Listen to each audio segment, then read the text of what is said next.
So, welcome all, and it's a pleasure for me to welcome the Prime Minister, Boris Johnson, to Sweden, and particularly to Harpsund. I'm very happy to have you here. And our countries have strong ties, and I value our cooperation and close relations.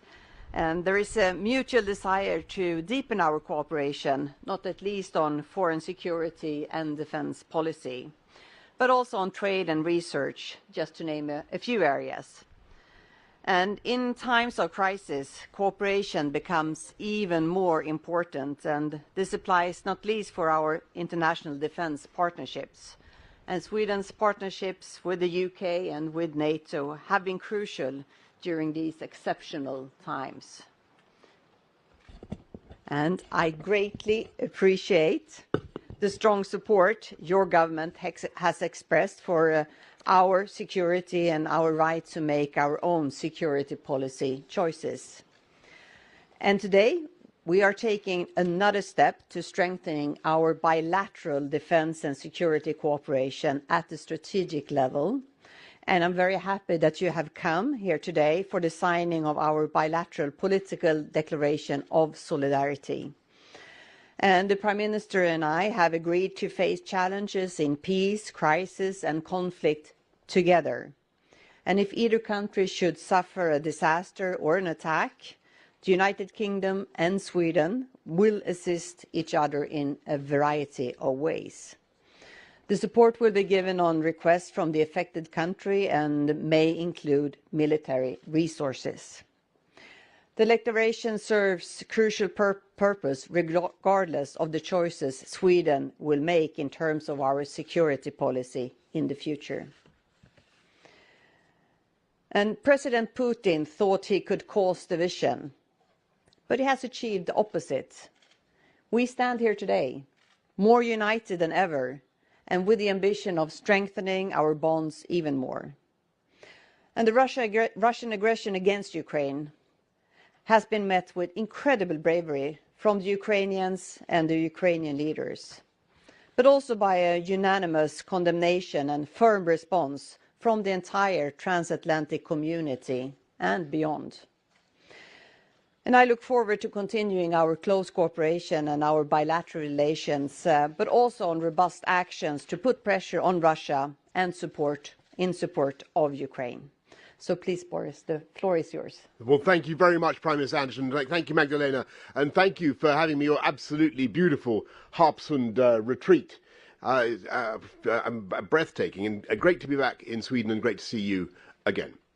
This week, many of us have been paying tribute to the brave men and women who secured victory and peace in Europe 77 years ago. And so it's a sad irony that we've been forced to discuss how best to fortify our shared defences against the empty conceit of a 21st century tyrant. When Europe celebrated VE Day in 1945, a victory that was, of course, in no small part ensured by the heroism of the Russian people, we hoped that peace on our continent would endure.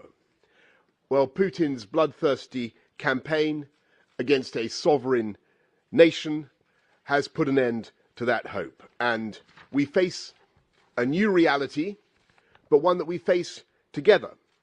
Throughout this conflict, our Nordic partners have been leading international support, not just for Ukraine, but also for European security. From sending defensive weapons and equipment to bringing together international partners and standing shoulder to shoulder with us in the UN, the Human Rights Council, the ICC, the International Criminal Court. The war in Ukraine is forcing us all to make difficult decisions. But sovereign nations must be free to make those decisions without fear or influence or threat of retaliation. So I'm very pleased today with you, Prime Minister Andersson, to sign this Mutual Security Assurances Declaration. It's an agreement that brings our two countries even closer together. It will allow us to share more intelligence, bolster our military exercises, and further our joint development of technology. The many carcasses of Russian tanks that now litter the fields and streets of Ukraine, thanks to Swedish developed and British built NLAWs, certainly speak to how effective that cooperation can be.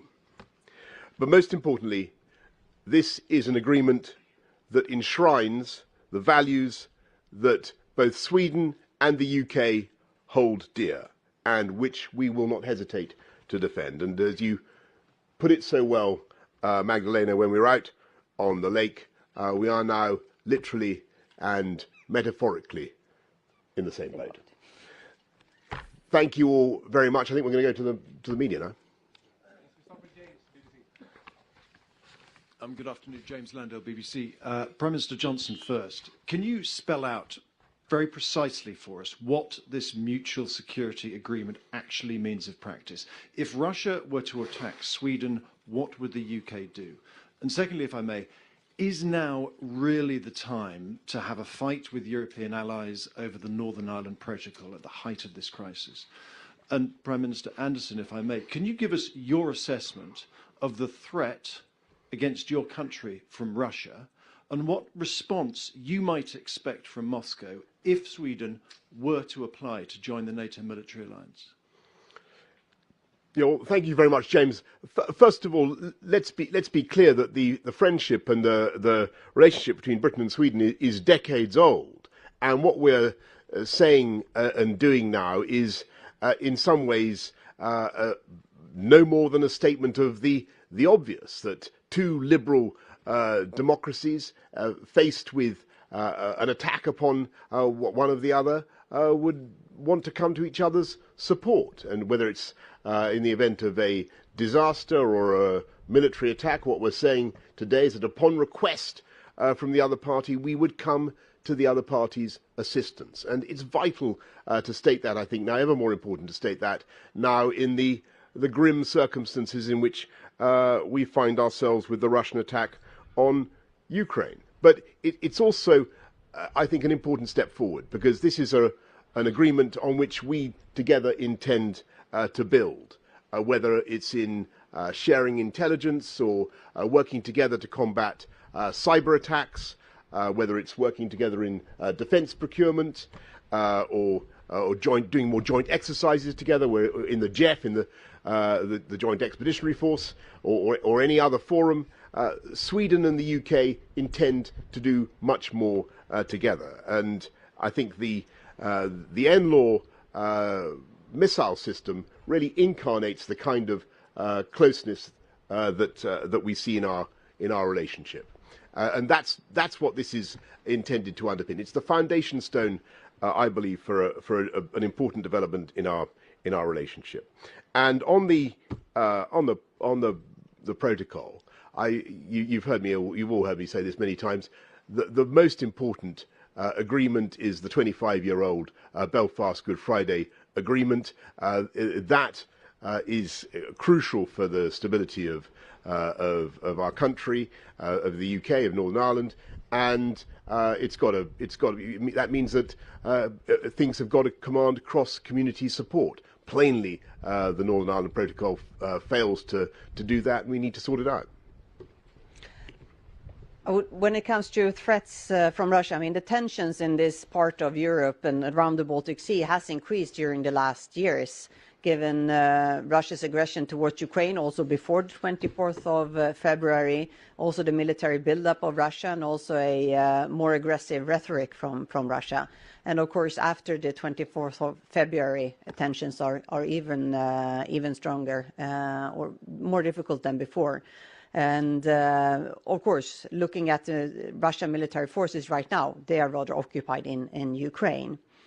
If Sweden decides to send in an application to join NATO, Russia have said that they will respond, but then exactly how they will respond is unclear. They have said that they will increase their military presence in this region if Sweden and or Finland sends in an application. Hello, my name is Ulf Ambreus Bonnevie from Swedish television. Mr. Prime Minister Boris Johnson, the question here in Sweden is what kind of aid can we expect if we were to be attacked in any way during the transition process until a full membership in NATO? Can you be a little bit more concrete on what type of aid you will be sending, if so? Will you send troops to Sweden, for instance? And to Magdalena Andersson, how safe can we feel today compared to yesterday after this agreement that you signed today? Thank you. Well, thank you very much. And I think the declaration really makes it clear. It's upon request of of Sweden. The UK will, of course, provide assistance. But what matters primarily is what Sweden decides to request.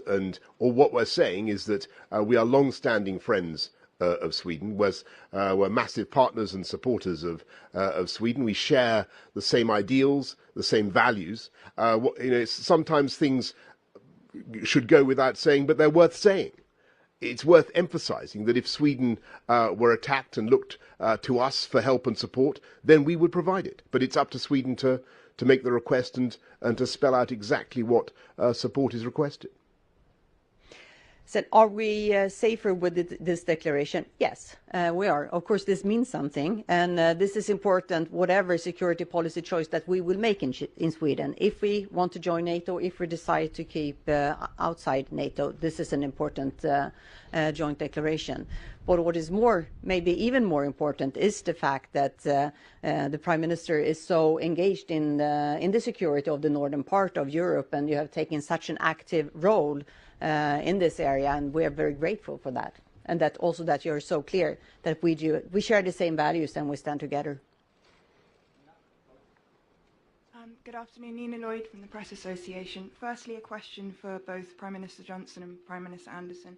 Will this declaration help Sweden, should it decide to apply to NATO, in the period after application but before accession, so-called grey zone, and how? And secondly, Prime Minister Johnson, the leader of the opposition, has said this week he would do the right thing and resign if he's fined over allegations of lockdown rule breaking. Do you think that's the right thing to do, and are you acting dishonourably by staying in number 10? Well, can I just say first on your question about Sweden and Sweden's security, there's a separate conversation going on here in Sweden, which I don't want to get into. It's a matter for Sweden. But what we're saying is, and about Sweden's future relationship with NATO, that's a matter for Sweden. But what we are saying emphatically is that in the event of a disaster or the event of an attack upon Sweden, then the UK would come to the assistance of Sweden with whatever Sweden requested. And we hope that that's a useful and important thing to say. And it's certainly, we regard it in the UK as important for us that Sweden is saying the same thing to us. And this is a mutual agreement that I think is an important stepping stone, paving stone, as I said, for developing our relations in the future. And on your second question, I think well, we're trying to move beyond all that, and I think we're trying to focus on the issues that really matter, not least the war in Ukraine. I think as I said, I think this declaration is important, whatever security policy choice Sweden will make for the future. But of course, we are right now exploring different options, and there are also discussions in Parliament between the government and all political parties in Parliament. And of course, we are exploring all possible options, and NATO is one of them that is on the table. And during this process, we have therefore had discussions with several countries on how they see this grey period from a potential application until we're fully members. And there we've got reassurances from several countries. I'm here with Boris Johnson today. I had a press conference with Olaf Scholz last week, and I also had our foreign minister in Washington last week.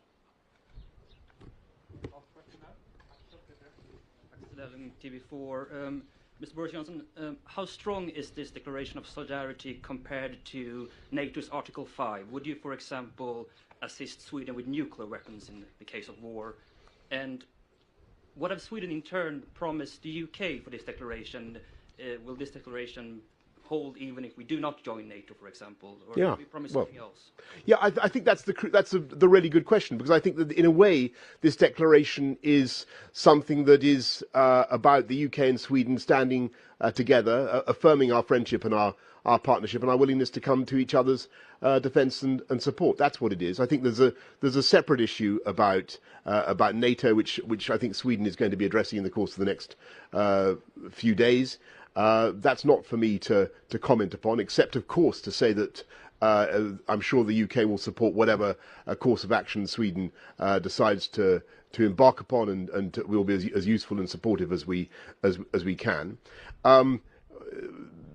This is, I think, this is about our joint decision to show that we will support and defend each other. Now, when it comes to our deterrent, our nuclear deterrent, that's something we don't generally comment upon. But what I've made clear is that it's up to either party to make a request, and we take it very seriously. Thank you very much. Thank you.